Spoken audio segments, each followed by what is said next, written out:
que les autres. Mais la grâce t'a rencontré. La grâce t'a croisé.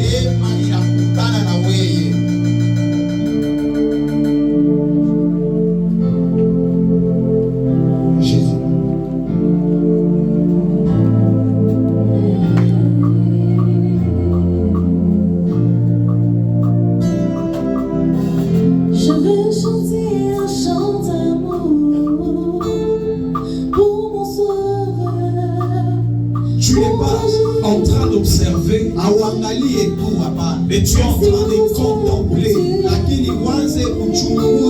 dans ton cœur. Tu es en train de voir ce que Dieu a accompli. Tu m'as donné ton nom. Je ne vais pas être merci parce que tu m'as donné ton nom. Je ne vais pas être merci, merci, merci. Merci parce que tu m'as donné ton nom. Je ne vais pas être merci, merci. Merci parce que tu m'as donné ton nom. Je ne vais pas être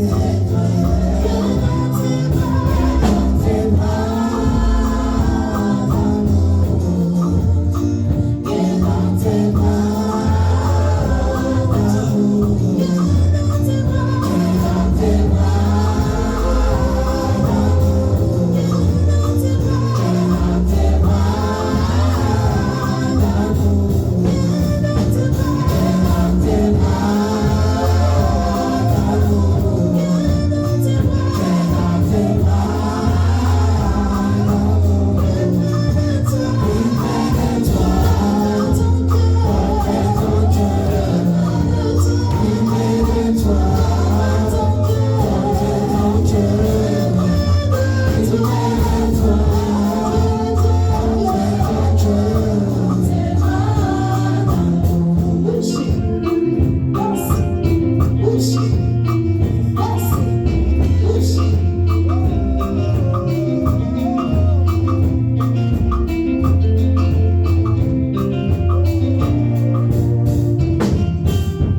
je veux chanter un chant d'amour pour mon sauveur, pour toi Jésus. Merci pour ce Si tu peux commencer à adorer Dieu par tes paroles, commence juste à l'élever. merci parce que Est-ce que tu peux commencer à parler à Dieu en toi? Tu dis merci pour ce que tu as fait. Merci pour ce que je suis. Merci pour la victoire. Merci pour le choix que je suis.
d'élever Dieu.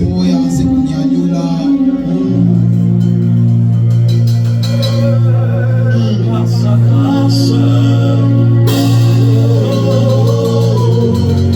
il m'a aimé en son amour.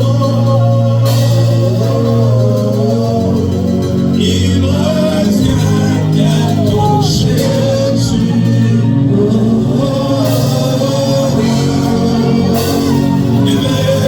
Par sa grâce, il m'a élu dans son amour. C'est la joie pour les chrétiens. Demeurer dans sa présence. Il m'a aimé par sa grâce. Il m'a élu par son amour. Il revient bientôt Jésus. Est-ce qu'on peut le faire encore? Il m'a aimé par sa grâce. Il m'a élu dans son amour. Il revient bientôt Jésus. Il m'a aimé par sa grâce. Il m'a élu dans son amour. Il revient bientôt Jésus. Il m'a chuchoté à l'oreille. Il revient bientôt Jésus. Il m'a chuchoté à l'oreille. Il revient bientôt Jésus.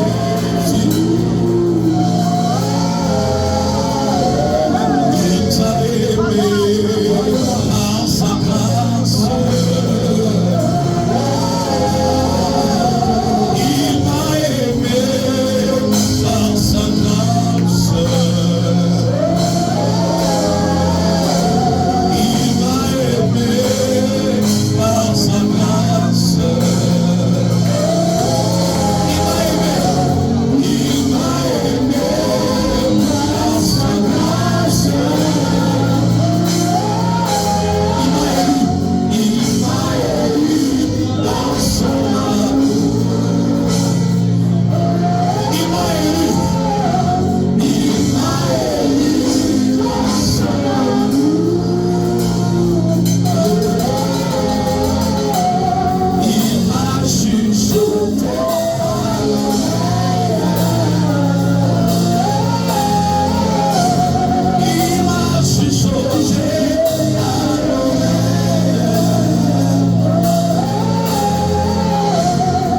Il revient bientôt Jésus.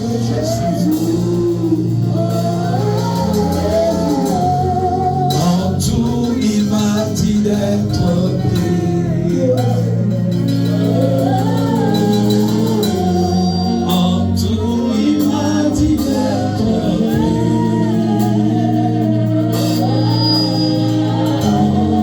En tout, il m'a dit d'être pris. Est-ce que tu peux commencer à acclamer Jésus?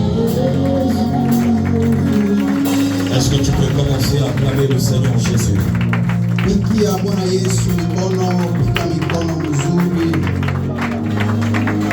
Dis à ton voisin, ce que tu es, c'est le fruit de la grâce. Muoneshe jirani wako kile wiko inakuwa matunda ya neema. Alors si tu peux saluer le voisin Kama de gauche unaweza nasalimia jirani et de wako droite, wa kushoto na kuume, et tu lui dis bienvenue dans la na présence. unamwambia karibu muwepo wa Mungu, Bienvenue dans la présence de Dieu. karibu muwepo wa Mungu.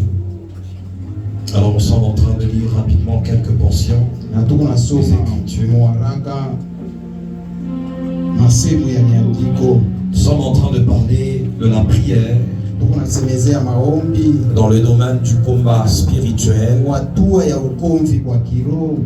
Et nous étions en train de dire que la prière Na tunaanza kusema maombi est même le moment où nous nous exerçons dans la bataille spirituelle. inakuya wakati ile tunatumikisha ukomvi, C'est le moment où nous entrons dans le combat spirituel. inakuwa wakati ile tunaingia ukomvi ya kiroho. C'est-à-dire, il y a le temps où tu t'engages dans la prière Tunakuwa wakati ile unaingia mu maombi, et l'objectif c'est une bataille. lakini shaba inakuya ukomvi. Alors je suis en train de déclarer avant d'aller plus loin Tangaza kabla kwenda mbali, que le Seigneur est en train de donner la victoire à quelqu'un ce sema wa matin. milele ataanza kupatia ushindaji mtu moja Au nom de Jésus. kwa jina la Yesu. Je disais, le Seigneur est en train de donner la victoire Ninasema à quelqu'un wa au nom de milele Jésus. unaleta ushindaji kwa mtu mu jina la Yesu. Alors je vais nous proposer quelques écritures.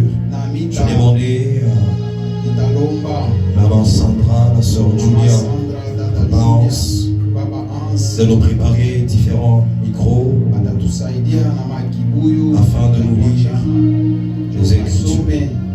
Nous allons commencer avec le livre de Matthieu chapitre 10. Tutaanza na kitabu ya Mathayo sura yake ya 10.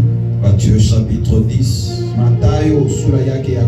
Nous allons lire le premier verset. Tutasoma mstari wa kwanza, Puis nous allons sauter, nous allons lire kisha tutaluka tutasoma le 7e et le 8e verset. mstari wa 7 na ule wa 8. On va également nous lire le livre de Luc. Tutasoma pia kitabu cha Luka. Dis à ton voisin, ne sois pas distrait. Oneshe jirani wako hapana kulengama. On va nous lire le livre de Luc chapitre Tutasomea pia kitabu cha Luka sura yake ya 13. sura yake ya 13. On va commencer au 10e verset. Ataanza pa mstari wa 10. 10e verset Mstari wa 10 jusqu'au 16e verset. hata mstari wa 16. On va également nous lire notre portion de base qui est Kisha dans le livre d'Éphésiens. tutasoma usomi wetu wa msingi na kwa kitabu ya Waefesio. Éphésiens chapitre 6. Waefesio sura yake ya 6.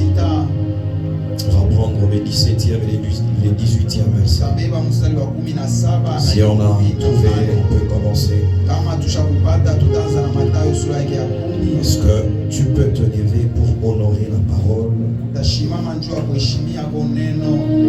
La Bible dit au commencement était la Biblia parole. inasema mwanzo kulikuwa neno. La parole était avec Dieu. Neno lilikuwa na Mungu La parole na neno était Dieu. ilikuwa ni Mungu. La parole c'est Dieu lui-même. Neno inakuwa ni Mungu C'est yeye. pourquoi tu te tiens debout pour honorer la parole. Njoo kinye unashimama njoo ya kuheshimia hii Dis à neno. ton voisin, tu te tiens debout parce que la parole c'est Dieu. Oneshe jirani wako unashimama njoo neno inakuwa ya Mungu. Alors acclame fortement le Seigneur à Dieu. Shakilia nguvu kabisa wa Bwana. Matthieu chapitre 10, nous lisons le premier verset et puis nous allons sauter le 7e et le 8e verset. Il est écrit, Imeandikwa, puis kisha ayant appelé ses 12 disciples, akaita wanafunzi wake wale wa 12, il leur donna le pouvoir akawapatia Dans ton uwezo. version, on dit il leur donna l'autorité. Muma andiko ingine vitabu anasema anawapatia madaraka. Il leur donna l'autorité. Anawapatia madaraka. Ce matin, je suis en train de prier pour quelqu'un. Asubuhi ya leo niko naombea mtu. Que le Seigneur t'accorde l'autorité. Wanilele akupatie madaraka mjina la Je Yesu. pensais que quelqu'un pouvait dire Amen. Je suis en train de déclarer que l'autorité spirituelle nasema madaraka ya kiroho soit ton partage au nom de Jésus. yako mjina la Yesu. On peut continuer. Tunaendelea. puis ayant appelé ses 12 disciples, Kisha akaita wale wanafunzi wake wa il leur 12, donna le pouvoir akawapatia madaraka de chasser les esprits ya kufukusha mapepo mchafu et de guérir toute maladie na kuponya magonjwa yote et toute infirmité. na ile bulema bote. 7. 7. Allez, Endeni prêchez mhubiri et dites, na le musemeni, royaume des cieux est proche. ufalme wa mbingu inakuwa karibu. Guérissez le malade. Ce n'est pas Dieu qui guérit les malades, si tu lis bien. Soma mzuri, ina Mungu anaponyaka La wagonjwa. Bible dit, vous allez prêcher, Biblia inasema mwende mwe mkahubiri, guérissez les malades, uponye wagonjwa purifiez les lépreux. na mtakase wa bukoma. Guérissez le malade. Uponye wagonjwa, Ressuscitez le mort. mufufule watu Purifiez le lépreux. na mutakase wale wa bukoma. Chassez le démon. Mufukusheni wa ndemona, Vous avez reçu gratuitement. mulipata kwa bure. Donnez gratuitement. Amen. Acclame le Seigneur, tu peux te rasseoir le temps qu'on est en train de continuer Unaweza avec ikala la wakati lecture. kuendelea na usomi. Luc chapitre 13, nous lisons à partir du 10e verset au nom de Jésus. Amen. Jésus enseignait dans une des synagogues Yesu anaanza kufundisha katikati ya masinagogi moja le jour du sabbat. ile siku ya Sabato, Et voici, na tazameni, il y avait là une femme possédée d'un esprit qui la Bali- rendait infirme depuis 18 ans. palikuwa mwanamke mmoja alikuwa na bulema. Ile bulema ilikuwa kwa pepo mchafu, Elle était courbée alikuwa mwenye kukunjama et ne pouvait pas du tout se redresser. na shikwanze kunyoloka. Lorsqu'il a vu, Wakati anaona, Jésus lui adressa la parole Yesu akamwonesha misemo, et lui dit, akamwonesha, femme, muke, tu es délivrée de ton infirmité. unaponeshwa kubulema bwako, Et il lui imposa le main. na akamweka mikono. À l'instant, elle se redressa Mpaka pale kwa ghafla akanyoloka et glorifia Dieu. na akatukuza Mungu. Mais le chef de la synagogue, Lakini wale wenye madaraka ya hekalu indigné de ce que Jésus avait opéré sa guérison le jour de sabbat, wanashikia mubaya vile Yesu alifanya ile uponyaji siku ya Sabato, dit à la foule, wakaonesha umati, il y a 6 jours pour travailler, kuna kama siku 6 ndio ya kutumika, venez donc vous faire guérir ce jour-là, kuyeni muponeshewe ile mashiku, et non pas le jour du sabbat. hapana ile siku ya Sabato. Hypocrite, Akasema mwe lui wahipokri répondit le wanafiki. Seigneur. Lui répondit le Seigneur, Akamjibu Bwana, est-ce que chacun de vous, eti kila mtu katika mwe le jour de sabbat, ile siku ya Sabato ne détache pas de la graisse son bœuf ou son âne ashifungulake mule mkisangala ule mpunda wake wala ngombe pour wake, le mener à boire? njo akamupeleka kakunwe. Et cette femme, Na huyu mwanamke qui est une fille d'Abraham, anakuwa binti wa Ibrahimu, et que Satan tenait liée depuis 18 ule ans, shetani alipamba mwenye kufunga miaka 18. ne fallait-il pas la délivrer de ses chiens le jour du sabbat? Haikupashwa kumuponesha leo siku ya Sabato? Tandis qu'il parlait ainsi, Wakati wanaanza kusema, tous ses adversaires étaient confus, wale wote wapinzani waliwakia mvuruko et la foule se réjouissait de toutes les na choses que umati Dieu faisait. ikafurahiwa kwa vile vyote Yesu alianza J'aimerais kufanya. déclarer Inaanza kutangaza que l'Éternel amène la confusion kwa milele alete mvuruko, là où tes adversaires étaient en train de parler wale contre toi. adui yako wanaanza kusema mkinyume Au yako. nom de Jésus, Jina la Yesu je disais l'autorité que Dieu sera en train de manifester itaanza kuonekana au travers de ta vie. katika maisha yako, C'est en train d'amener la confusion itaanza kuleta mvuruko dans le camp de tes ennemis au nom puissant de Jésus. adui wako mjina la Est-ce que Yesu. tu peux acclamer le Seigneur? Tunaweza kushangilia Bwana. Nasoma Éphésiens chapitre 6, Waefeso sura yake ya 6. 17 à 18, nous lisons au nom de Jésus. Amina. Prenez aussi le casque du salut Mubebe pia ile kofia ya et wokovu l'épée de l'esprit, na ile mupanga ya kiroho qui est la parole de Dieu. inakuya neno la Mungu. Faites en tout temps par l'esprit Fanye En wakati tout yote temps par kupitia roho, toutes sortes de prières maina yote ya maombi et des supplications. na ile supplication.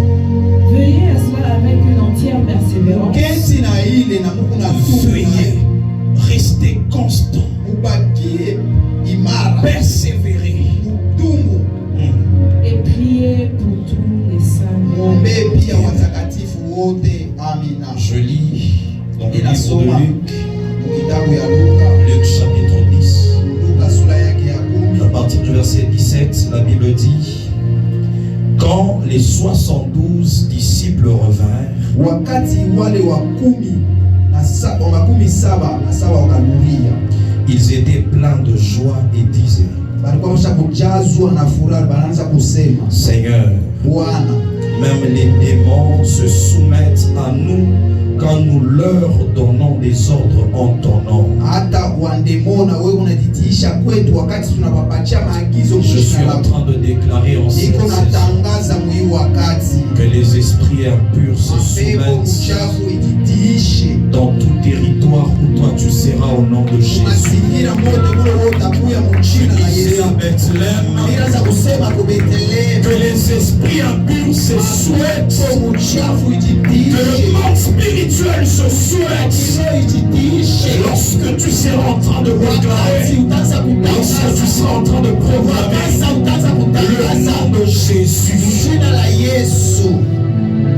il leur répondit. Akawajibu, Je voyais Satan tomber comme nilianza l'éclair. kuona ibilisi eko naanguka kama vile nuru. Écoutez, je vous ai donné le pouvoir Shikieni, mimi nipatia uwezo de marcher sur les ya serpents, kutembea kwa nyoka sur les scorpions, na kutembea pange, d'écraser toutes les forces de l'ennemi, ponda uwezo yote ya adui, sans que rien ne puisse vous faire kabla du mal. kitu kimoya kishinifanye vibaya. Acclame fortement le Seigneur. Shangilia Mungu kabisa Bwana. Alors nous sommes en train de parler du combat spirituel, comme je le disais, Ugomvi ya kiroho vile vile za kusema, mais un aspect attaché à la prière. lakini hatua moja ya kuambatana na Le maombi. vendredi, on a commencé à parler de la prière qu'on appelle Basi tano tunaanza kusema maombi ile tunaita la prière d'autorité ou une prière de foi, comme les autres maombi ya disent. madaraka wala maombi ya imani. Alors lorsqu'on parle de la prière d'autorité, Wakati tunasemezea maombi ya madaraka, c'est une prière où tu ne t'adresses pas à Dieu. haina maombi ile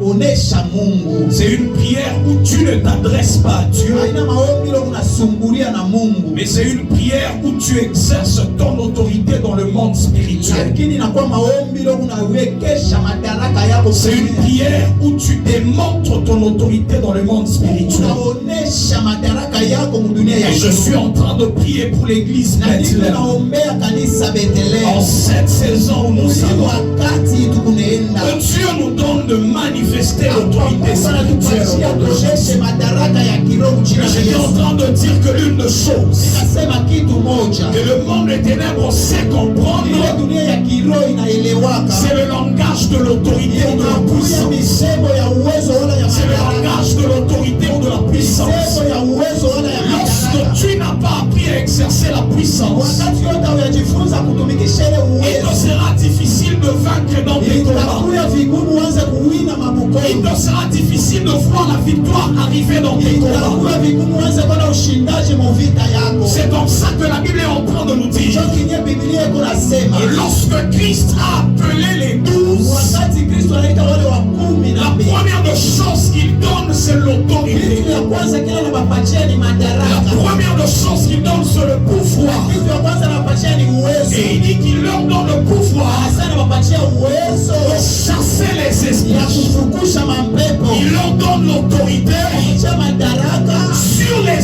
esprits ya impurs. mapepo mchafu. Je suis en train de parler à un chrétien. Tunatangaza kwa Mkristo La moja. première des choses que Christ t'a donné, Kitu ya kwanza ile Kristo alikupa lorsque tu es entré dans le royaume, wakati unaingia muufalme, c'est l'autorité, c'est le pouvoir. ni madaraka, ni uwezo. Dieu attend Mungu anachunga que son église kanisa yake soit en train de manifester l'autorité sur la terre. madaraka pa mulongo hapa. Dieu attend Mungu anachunga que son église kanisa yake soit en train de démontrer la puissance. kuonesha uwezo. Et je suis en train de déclarer, Iko natangaza comme la parole le dit, vile neno inasema, j'ordonne à ce que tu sois puissant. sasa ukuwe wa uwezo. Je déclare Ninatangaza que ce matin, asubuhi ya leo l'Éternel ordonne milele na à ce que tu manifestes la puissance. kuonesha Le uwezo. monde spirituel Dunia ya kiroho sera en train de voir itaanza un kuona homme et une femme mwanamke na mwanaume appelés à manifester l'autorité,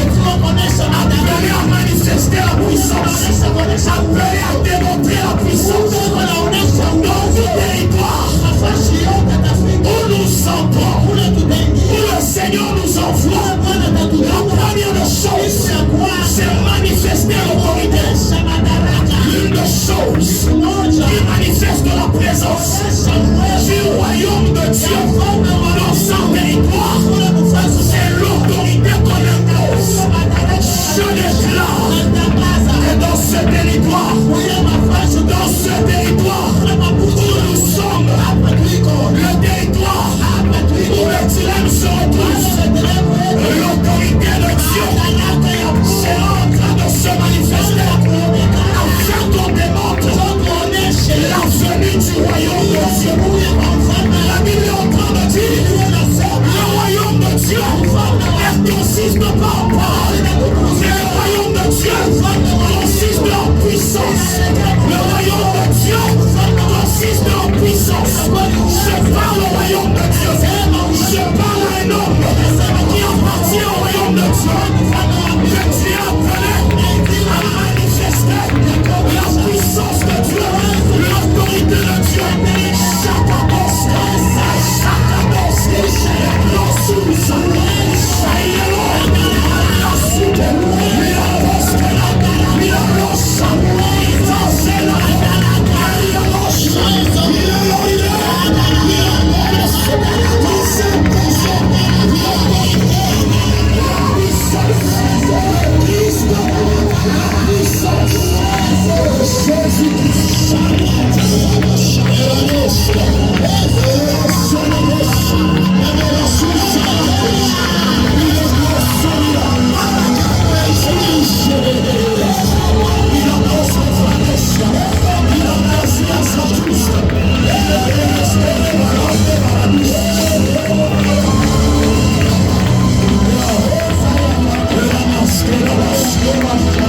il les appelle après avoir appelé, il leur donne. Je suis en train de dire à quelqu'un, à chaque fois que tu appelles quelqu'un, à chaque fois que tu appelles quelqu'un, il sera sûr de donner quelque chose. Il sera en train de faire trembler le monde de ténèbres. Il les envoie dans les territoires, mais il leur donne le pouvoir sur les esprits. C'est que Christ savait que dans chaque territoire où il devait arriver, ils auraient une résistance. Il y aurait une résistance. Mais il leur a donné quelque chose qui pouvait leur donner la victoire sur toute résistance. Ils devaient rencontrer. Je parle à quelqu'un. Je suis en train de déclarer, quelles que soient les résistances que tu es en train de rencontrer, il t'a donné le pouvoir. Je disais à quelqu'un, il a donné le pouvoir. Il a donné le pouvoir. Il a donné le pouvoir. Dis à ton voisin, il m'a donné le pouvoir. Dis à parle à ton voisin. Si tu ne savais pas, je suis venu te révéler cela. Il a donné le pouvoir. Parce que nous sommes des êtres qui sont appelés à manifester. Qui sont appelés à manifester l'autorité de pouvoir. Partout où tu passes, une chose que tu dois faire, c'est d'imposer l'autorité. Il leur a donné l'autorité sur les esprits, sur les maladies, sur la mort.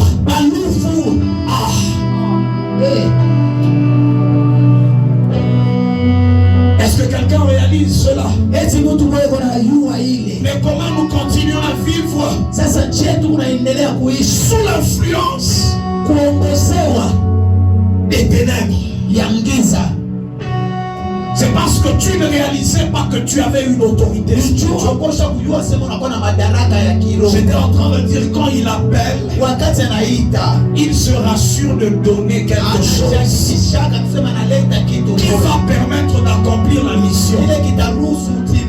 Ce matin, ma prière Maombi yangu asubuhi ya leo, est que Dieu te donne wa milele akupatie le pouvoir. uwezo. Dis à ton voisin le pouvoir. Mwonyeshe jirani wako uwezo. Acclame le Seigneur si tu es en train de comprendre. Shangilia Bwana kama unaelewa vizuri. Alors la Bible est en train de dire que les disciples sont partis. Na Biblia inasema wanafunzi wakaenda. Quand ils reviennent, Wakati wanarudia, ils commencent à donner les rapports au maître. wanaanza kuleta ile masababu kwa Yesu. Ils commencent à donner le rapport à celui Wanaanza kuleta vile qui les a envoyés. ile ule alibatuma.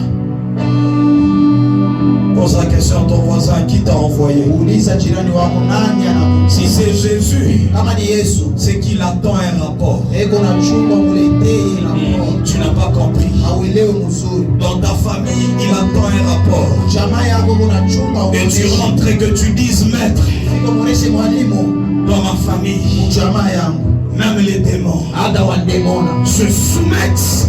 J'aime ma version. Minapendaka ile Même msemo. les démons se Anasema soumettent. hata wandemona wanajitiisha. Quand je donne des ordres Wakati à ton nom, unaleta maagizo. on va dire, il y a des prières où tu entres, Kwa kama maombi leo unaingia, tu donnes des ordres, kuleta tu maagizo. tu parles aux esprits, Unasema kuma mpepo. tu parles aux esprits. Unasema kuma mpepo. J'ai médité sur l'histoire de la création. Nilianza kufikiri La bahadisi ya Bible dit qu'au commencement, Dieu créa les cieux et la terre. anaumba mbingu na dunia. Et la terre était informe. Alisema dunia ilikuwa bila umbo na ilikuwa wazi, Et les ténèbres na ile ingiza couvraient la vie. ilianza kufunika ile njimu. Mais regarde ce que Dieu fait. Na angalia kile Mungu anafanya, Il regarde les ténèbres anaangalia ngiza et il parle. na anasema Que la lumière, nuru. Dieu attend que tu donnes des Mungu ordres. unachunga waanze kuleta maagizo. Ce matin, je déclare Asubuhi leo natangaza que la prospérité soit au nom de sema ile Jésus. prosperity kwa maisha yako, Que le mariage vienne au nom de Jésus. na ndoa ikuwe mjina la Que le Yesu, travail vienne au nom de na Jésus. kazi ikuwe mjina la Même Yesu. si ta vie était informe et Hata vide, kama maisha yako ilikuwa ni même si ton travail était informe et vide, bila umbo na wazi, Dieu attend que tu commences à parler. nenda waanze kusema Tu parles aux ténèbres. Tu dis laisse la place à la lumière. Laisse la place à la lumière. Tu parles à la mort. Tu dis je ne mourrai pas. Je vivrai afin de raconter les merveilles de l'Éternel. Tu déclares. Tu dis je me suis écrié. Loué soit l'Éternel. Et il m'a délivré de mes ennemis. Tu déclares. L'Éternel est ma lumière et mon salut. Et qui aurais-je? Oh, l'Éternel est le soutien de ma vie. Et qui aurais-je peur? Tu déclares. Tu déclares. Afin que le monde est ténèbres. Afin que les ténèbres laisse la place à la lumière. Je suis en train de voir ce matin. Oh, le peuple qui était couvert par les ténèbres. Le peuple qui était assis longtemps dans les ténèbres. Oh, une grande lumière. Oh, une grande lumière. Proclamons dans ce territoire que les ténèbres ne régneront plus à ce jour. L'Éternel, l'Éternel, l'Éternel est en train de mettre la lumière. Est en train de mener la lumière. Tu fais briller ma lumière. L'Éternel éclaire mes ténèbres. Oui, tu fais briller ma lumière. L'Éternel éclaire mes ténèbres. Ce matin, il fait briller la lumière de tes L'Éternel éclaire les ténèbres. Est-ce que tu peux acclamer fort pour Jésus? Vous savez pourquoi on acclame Jésus? Vous savez pourquoi on acclame plus et même les démons se soumettent. Quand nous donnons des ordres, ce n'est pas au nom d'un homme. Ce n'est pas par ton autorité. C'est parce qu'il t'a donné l'autorité que tu as la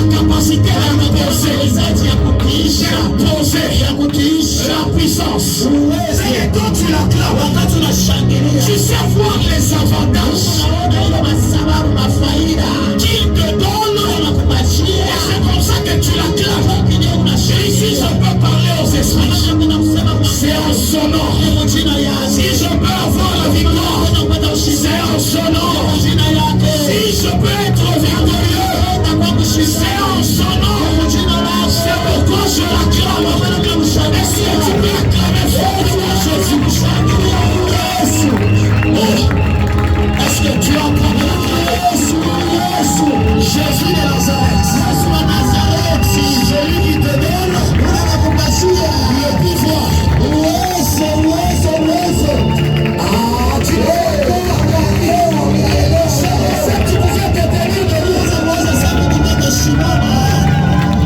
C'est une célébration. L'autorité que nous avons reçue, de l'autorité que tu as reçue. Je disais, tu es droit de nous.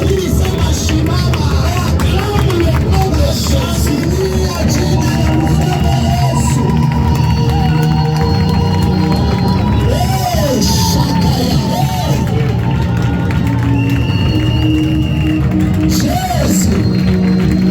Tu peux reprendre en place. Il dit voici, je vous ai donné l'autorité, le pouvoir. Je vous ai donné le pouvoir de marcher sur le serpent, sur le scorpion, sur toute puissance de l'ennemi. Et rien ne pourra vous nuire. Je déclare que rien ne pourra te nuire. Je déclare que rien ne pourra te nuire. Le diable vient pour voler. Il vient pour détruire. Il vient pour tuer. Et je suis en train d'annoncer que tous ces objectifs ne pourront pas t'atteindre, car rien ne pourra te nuire. La maladie ne pourra pas te nuire. La sorcellerie ne pourra pas te nuire. L'occultisme ne pourra pas te nuire. Rien ne pourra te nuire.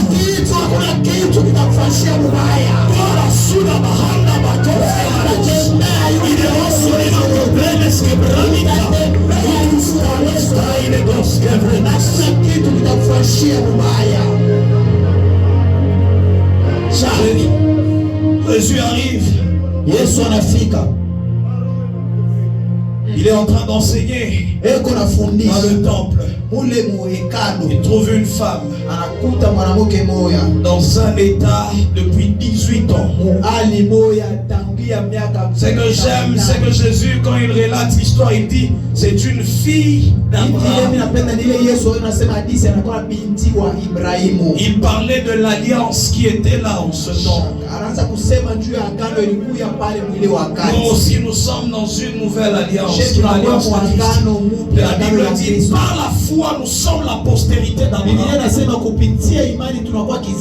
nous sommes fils, nous sommes filles d'Abraham. Mais regardez une fille d'Abraham qui vit dans la lien. 18 ans. Il est possible que tu sois là ce matin, fils d'Abraham, mais que tu sois dans les liens. Et à ton voisin, cette saison doit s'arrêter.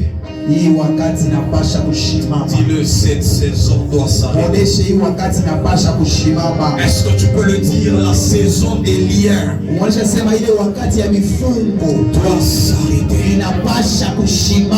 Je déclare, quel que soit le temps que les liens ont pris, ce matin, Tu es appelé à quitter Seigneur au nom de Jésus. Je disais, tu es appelé à quitter Seigneur au nom de Jésus. Même si tu as fait aussi 18 ans, même si c'est depuis ta naissance, qui avait les liens de famille, il y avait les liens de malédiction, mais le temps arrive où nous allons manifester l'autorité. Et les liens seront en train de tomber.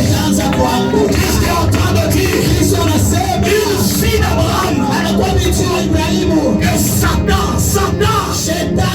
a maintenu dans les liens. Satan a maintenu dans les liens. Que Satan te relâche ce matin au nom de Jésus. Par l'autorité du nom de Jésus, je proclame que Bethléem soit relâché. Que Bethléem soit relâché.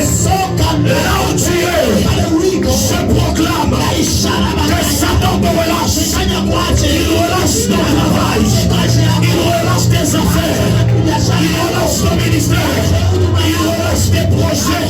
Il relâche ton mariage. Il relâche ton voyage.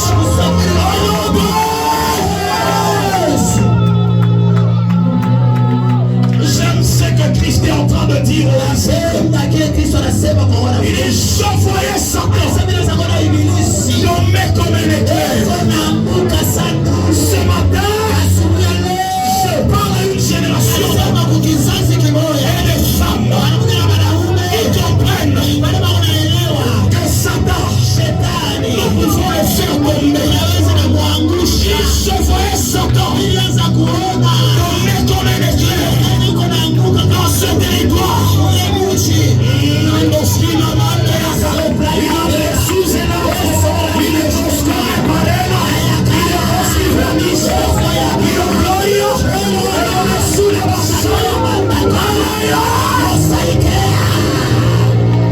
Si on dit que Satan tombait, ça veut dire qu'il était à un lieu élevé. Je parle à tout esprit qui était établi sur un lieu élevé afin de contrôler ta vie, afin de contrôler ta famille, afin de contrôler Bethléem dans ce territoire. Je déclare que leur trône commence à être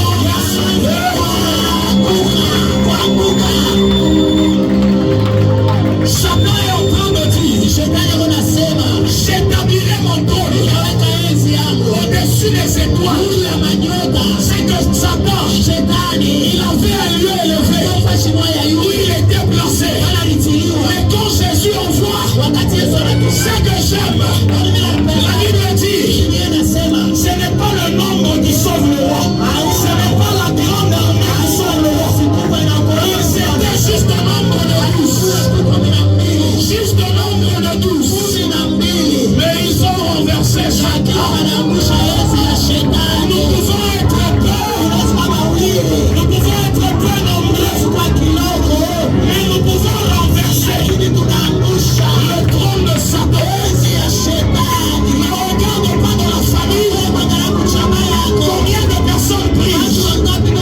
Mais tu peux te lever et commencer à exercer l'autorité. Il a donné l'autorité de marcher sur le serpent, sur le scorpion, sur toute puissance.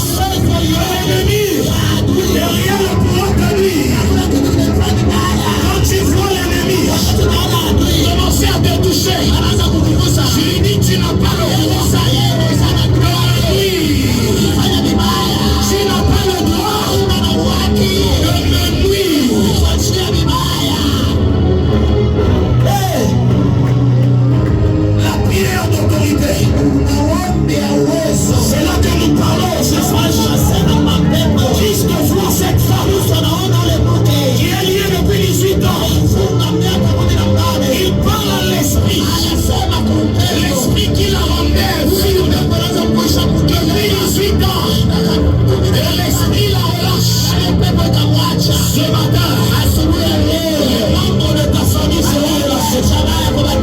Dans ce territoire, les âmes seront relâchées.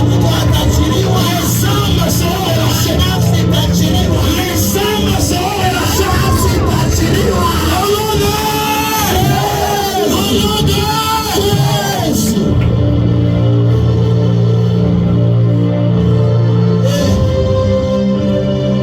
Les hommes et les femmes appelés à marcher. Quand on parle de marcher, ça veut dire le diable ne peut pas te maintenir en un seul lieu.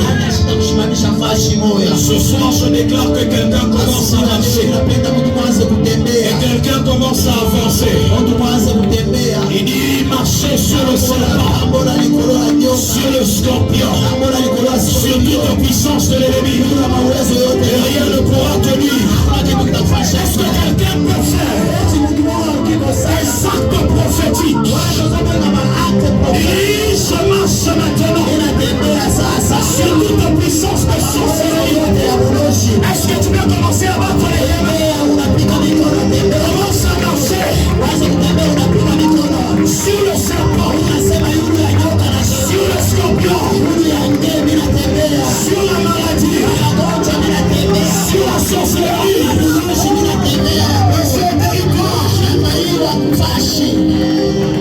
Ce n'est pas le temps d'observer, non. Ce n'est pas le temps d'observer. C'est le temps où tu commences à exercer l'autorité. Est-ce qu'on peut y aller? Ajoute tes mains, ajoute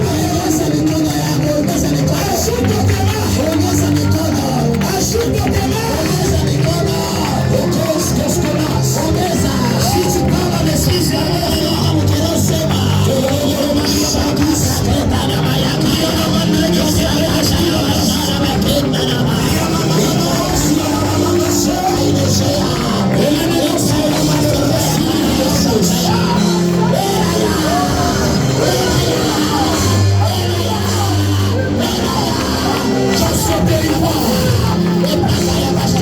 dans ce territoire, ils sont en train de déclarer que Satan tombe comme un éclair, que Satan tombe comme un éclair, tout esprit établi sur le ciel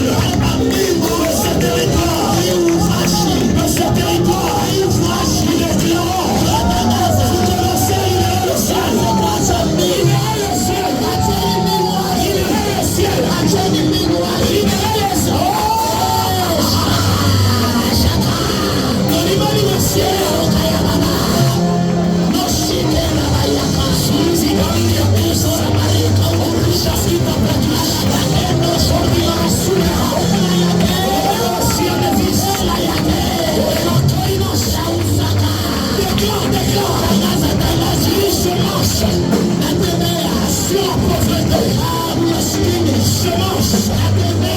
Sur la maladie, il dit, allez, guérissez, ressuscitez les morts, dans ma famille, ceux qui étaient morts, commencent à reprendre spirituellement, ceux qui étaient morts.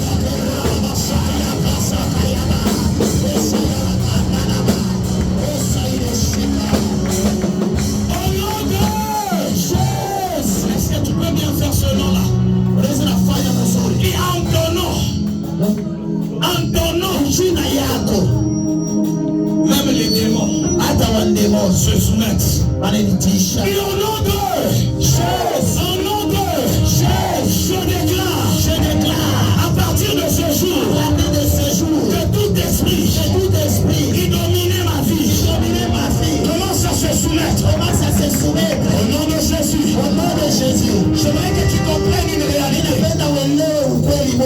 Reste dans cette attitude. Le diable dit, j'établirai mon trône au-dessus des étoiles. Mais lorsque Dieu parle à Abraham, il dit, ta postérité sera comme les étoiles du ciel. Et si tu peux compter les étoiles, telle sera deux postérités d'Abraham. Une postérité qui sera comme le sable de la mer, et une autre postérité qui sera comme les étoiles. Le serpent, dans le livre de Genèse, on dit sa nourriture c'est quoi? Qui a déjà vu un serpent qui mange le sable? C'est-à-dire on parlait d'une prophétie. Lorsqu'on parle du serpent, on dit toi, tu vas te nourrir du sable. On parlait d'une catégorie d'hommes qui était de la postérité d'Abraham et qui était semblable au sable de la mer.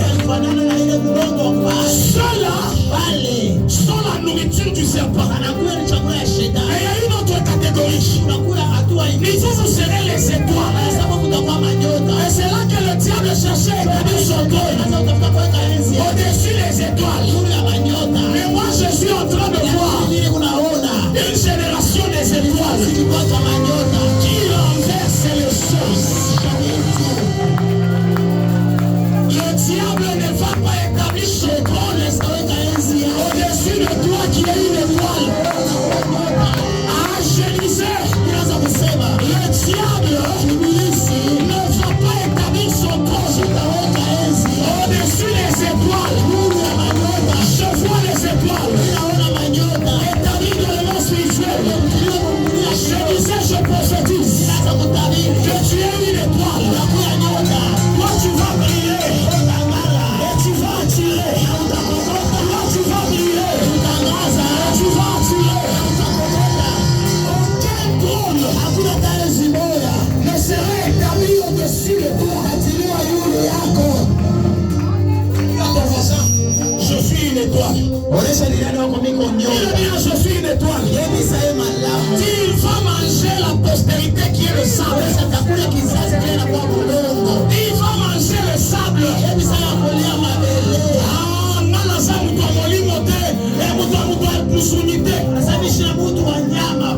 Le sable, ce sont ceux qui sont de la chair. Mais nous sommes des esprits. Notre lieu, c'est le ciel. Notre lieu, c'est les hauteurs. C'est comme ça que tu vas battre les ténèbres. Tu vas dire je renverse. Tout trône qui était établi au-dessus de moi. Lorsque j'ai compris, je suis une étoile. Je suis appelé à régner. Je suis appelé à éclairer. Est-ce que tu peux battre les ténèbres? Dis je ne suis pas la nourriture du serpent. Moi je suis appelé à marcher. Il n'a pas ce quoi je suis appelé à être au-dessus.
Marche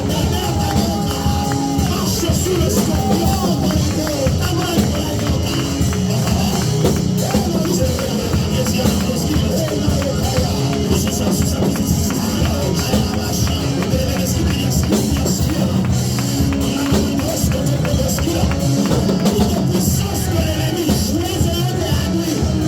Puissance de l'ennemi, nous séquençons cela.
juste pendant une minute, 2 minutes.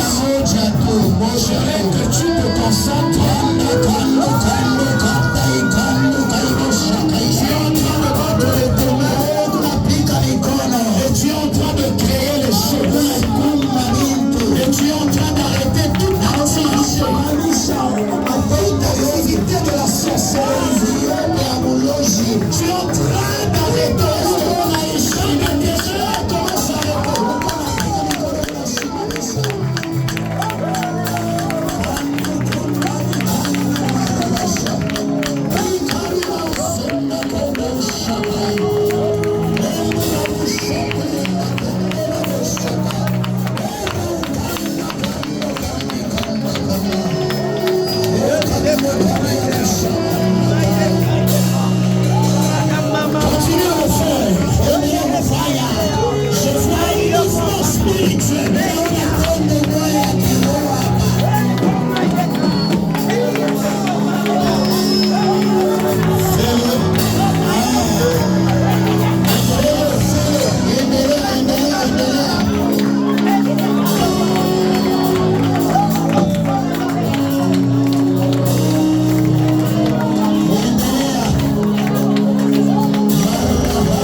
ta vie, Unasema kwa maisha yako. tu déclares la liberté. Unatangaza uhuru.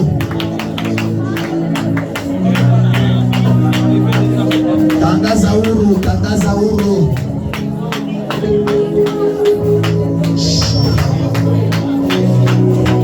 Tangaza uhuru. Est-ce que tu peux le proclamer? Yetu unaweza natangaza uhuru. Je vois une étoile que le Seigneur Niko naona nundu moya, nyota moya Bwana, et le Seigneur est en train d'établir ile wa milele Bwana iko natia dans le monde spirituel. mudunia ya kiroho. Ne sois pas distrait, s'il te plaît. Hapana kulingama kama kusi, C'est le temps de recevoir. ni wakati ya kupokea. Le Seigneur est en train de vouloir Wa milele t'établir dans unapenda le domaine du mariage. kutia mwatua ya ndoa. C'est ce que le Seigneur est en train de me dire. Jo ile wa milele Bwana iko nanionyesha Toute forme de déception, ile aina yote ya kuona mandoa wala kuharabisha ule mahusiano, toute forme de déception ile namuna yote ya kupatisha hayo mahusiano, que le diable était en train d'amener. ile ibilisi anaanza kuleta. Dieu me dit que ces choses sont en train de tomber sur Mungu moi. anasema ile vitu haya iko Et il naanguka, est en train de chercher à t'établir. na inafia kukutia Et tout lien ile vifungo yote, pouvait te retenir, ile inaanza kukubamba te lâche. ikuachilie. Parce que là où tu es, tu peux juste te déclarer sur le Pale domaine du wiko mariage. uanze kutangaza pa hatua ya ndoa.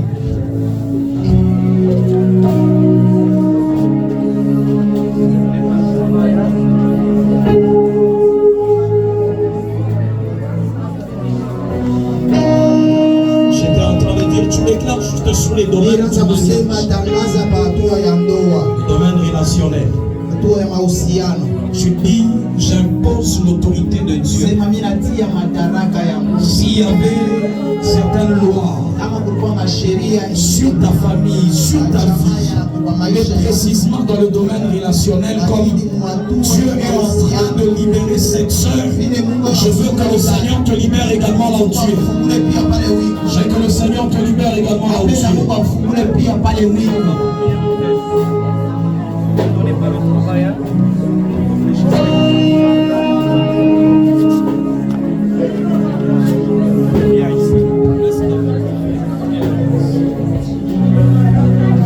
Est-ce que tu peux parler?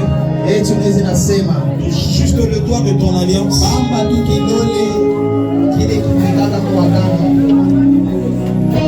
Le doigt là où tu dois poser une alliance.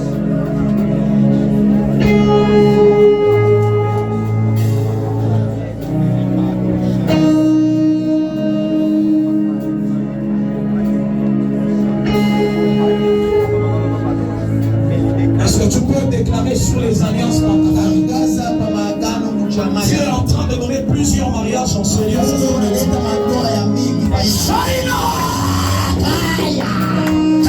C'est divorce. Venez avec elle, travaillez avec moi. Utumike na mimi. Relâchez. Mwacheni Cette alliance. hii agano yake. Relâchez. Mwacheni. Relâchez. Laisse. Acha. Laisse. Acha. Laisse. Mimi nasema acha. Elle est appelée à entrer dans la gloire. Anaitiwa kuingia mtukufu. Même si tu n'es pas marié, parle sur ta famille, les mariages de ta famille, les membres de ta famille, toi-même. Tu annules par l'autorité de Jésus tout ce que le monde est. Kupitia madaraka ya Yesu leo dunia ya giza ilifanya. C'est le temps d'imposer l'autorité de Ni Dieu. wakati ya kutia madaraka ya Mungu. Shaka brakano shaka ya. Eno kaiba usaka imabo shabaka tabesa ya. Endro koso praya bosharida ikanaba. Era basakla ya nishi. Endo karala nishi kaya basakla klea. Simamisha, simamisha. Déclare, déclare, déclare. Déclare.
corps. Bali bakata mu unafanya ukingo tu unalazimishwa uwepo Ne wenu viens pas hapo. ici. C'est une femme pour qui on prie ici. Ukuye ni dada tu unaombea.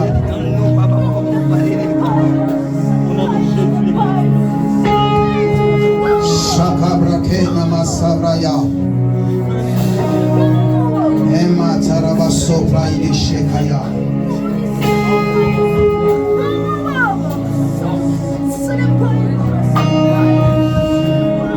Shakabra kosa braya kana.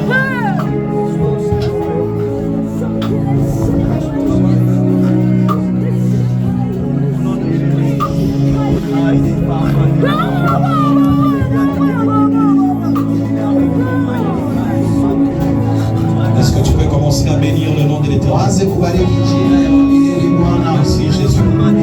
Asante Yesu. Asante Yesu.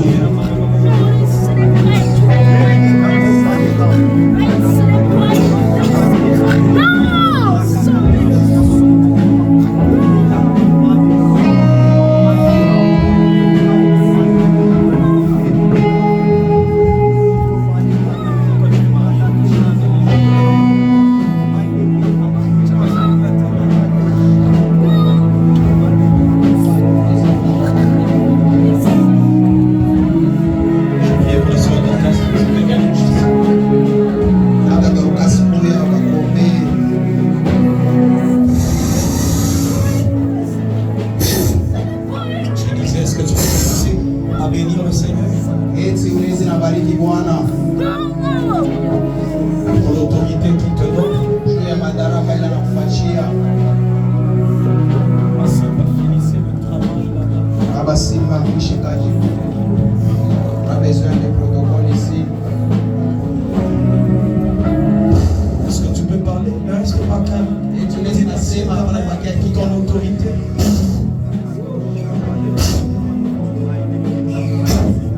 Merci éternel parce que tu as Asante décidé kwa milele tu nabeba mpango. de libérer plusieurs alliances Fungula mandoa ya mimi. qui étaient liées. Toute fille d'Abraham et fils Wote wa Ibrahimu na mwana wa Ibrahimu dans le mariage ndoa étaient retenues. ule walibamba Nous déclarons tunatangaza que nous libérons ce nom. tunafungula ile. Laissez son alliance. Mwacheni agano yake. Laissez. Ninasema mwache.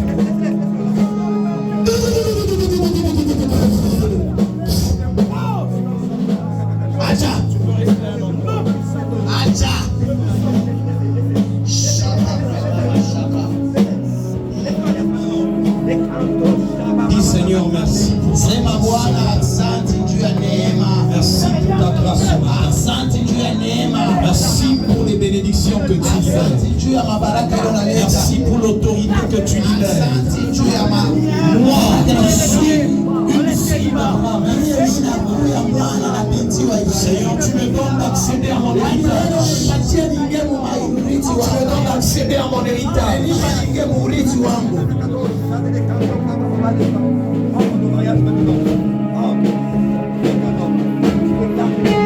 Déclare, dis merci à Dieu. Dis merci à Dieu.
mon frère qui est juste là.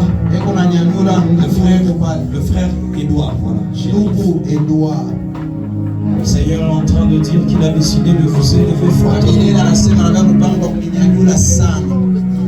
Il a décidé de vous élever dans plusieurs domaines. Inaona na nyanyula anabeba mpango wa Et kunyanyula. le premier domaine que je suis en train de voir, c'est le domaine financier. Hatua ya kwanza mimi naona ni hatua ya fedha. Dieu décide de vous élever. Mungu anabeba mpango. Je fais une vision. Naona onyo. Dans cette vision, Ile onyo je suis en train de vous voir iko na miona. organisé Tunafanya matengenezo comme un groupe. kama kundi moja watu. Et ce groupe, vous dites que chaque fin d'année, vous devez commencer à faire des descentes dans les orphelinats. Lakini ile kundi ya watu masana tukaanza kufanya kwenda kwa marawane. Dans les orphelinats. Wale watoto wa shule wa baba, wa shule wa mama. Wayatima, Wayatima wewe. vous faites ce programme-là.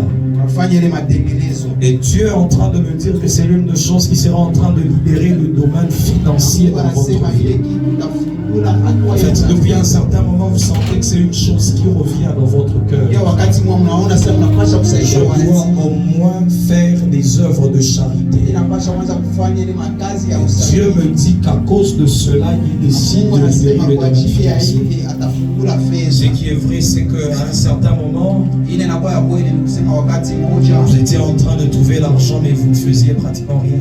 unaweza kupata makuta lakini mkwanza Et avoir kufanya kitu. beaucoup d'argent avec beaucoup de projets, mais quand il y a l'argent, l'argent se dissipe.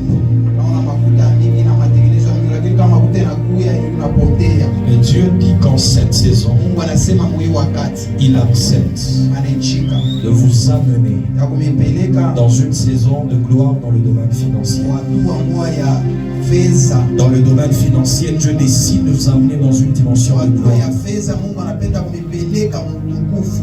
Alléluia. Amen. L'une autre chose que je vois, Na kitu mwami naona je vous vois prendre une décision de vous engager dans le naona mariage. mnabeba mpango ya kuoa. C'est depuis un certain moment que vous dites maintenant, je dois m'engager. Kwa wakati mmoja mnaanza kusema mimi napasha sasa kuya na mchumba wangu. Mais il y avait plusieurs tâtonnements dans vos choix. Lakini kulikuwa makutangatanga wa minyuni mchakula kwenu. Mais Dieu me dit qu'il accepte par cette prière de ce matin Lakini Mungu anasema anaichika kupitia maombi ya kusubuhi ya leo de vous amener à faire un très bon choix et réussir dans ce ya domaine. kumipeleka mchakule mzuri na muweze mwatua ya ndoa. Si plusieurs personnes autour de vous échouent Kama dans le watu wa domaine du mingi mariage, kando yenu wanashindaka hatua ya ndoa, vous allez réussir au nom de wewe Jésus. mtaweza mjina la Yesu. Dieu me dit une troisième chose. Mungu anasema kitu ya tatu, Il accepte de vous restaurer spirituellement. anaichika kumirekebisha mukiroho. Quand je dis spirituellement, c'est dans le domaine du ministère, Kama mimi nasema mukiroho ni mwatua ya huduma, dans le domaine des choses de Dieu. mwatua ya vitu vya Mungu. Vous avez décidé de revenir au Seigneur. Unaichika kudulilia Mungu. Je vois à un certain moment, il y avait une faiblesse. Ninaona wakati kwa kulikuwa udhaifu, Vous avez pris une décision de revenir au kubeba Seigneur. mpango wa kurudia Depuis kwa l'année qui a commencé, vous avez pris la tangia hii décision mwaka ilianza kulibeba de mpango servir encore ya Dieu. kutumikia tena Vous étiez un intercesseur. kwa mtu wa Vous Mungu. étiez un Ulikuwa intercesseur mwombezi dans le passé. ule mwakati alipita. Et là, vous avez repris ce domaine-là Ambaye d'intercession. mnarudia tena Vous dites que maombezi. je dois reprendre l'intercession parce que c'était le domaine dans lequel j'étais en train de Tunapasha travailler. kurudia ni kwa mwombezi ndio ilikuwa kazi ile nilianza kufanya. Et je vois le Seigneur ramener plusieurs grâces. Na mimi naona wa milele analeta tena neema ya mingi. Et le Seigneur vous éloigne des mauvaises personnes. Lakini Mungu ampeleke mbali na watu wabaya. Le Seigneur est en train de vous éloigner Wa des mauvaises milele personnes. unamwendesha mbali na watu wote wabaya. Ça veut dire qu'il y avait certaines personnes Kulikuwa watu wa moya qui devaient vous amener dans un chemin qui n'était pas de Dieu. wale banaanza mipeleka munjia ya uharibifu. Il y avait certaines personnes qui pouvaient même vous amener à faire certaines pratiques qui n'étaient pas bonnes. Kulikuwa watu ambao wanaweza Cela devait ouvrir plusieurs portes. nzuri imefasha kufungula milango ya Le Seigneur est en train de me dire qu'il vous éloigne. Il y a même des choses que vous avez faites. Vous étiez en train de parler des pratiques attachées à la purification. Je vois comme un numéro, mais attaché comme un numéro comme sur WhatsApp et sur Facebook, avec lequel vous entrez en contact et vous donne comme certaines orientations qui ne sont pas bonnes. En fait, dans le monde spirituel, on était en train de dire que c'était pour vous amener à attirer la chance dans tout ce que vous faites. C'est vrai, c'est joli. Et il y a eu même des pratiques attachées à l'eau. Hein? Je vois l'eau quand quelqu'un qui fait des purifications. De fait, on cherchait à vous connecter à certains esprits qui n'étaient pas des bons esprits. Mais Dieu me dit ce matin, il accepte de vous élever spirituellement, de vous accorder une autorité afin d'édompter tous les esprits qui pouvaient chercher à s'attacher à vous. Vous êtes un homme appelé à aller loin. Vous êtes attiré par les choses spirituelles. Et Dieu est en train de vous amener maintenant dans la spiritualité de la lumière. Il vous attache à la lumière. Chaque autre chose, on va parler en secret. Mais le Seigneur accepte de vous amener dans la gloire. Que Dieu vous bénisse. Que Dieu vous bénisse. Vous pouvez vous asseoir. Acclame le Seigneur. Que Dieu nous bénisse. Je disais que Dieu te bénisse. Prends tes offrandes.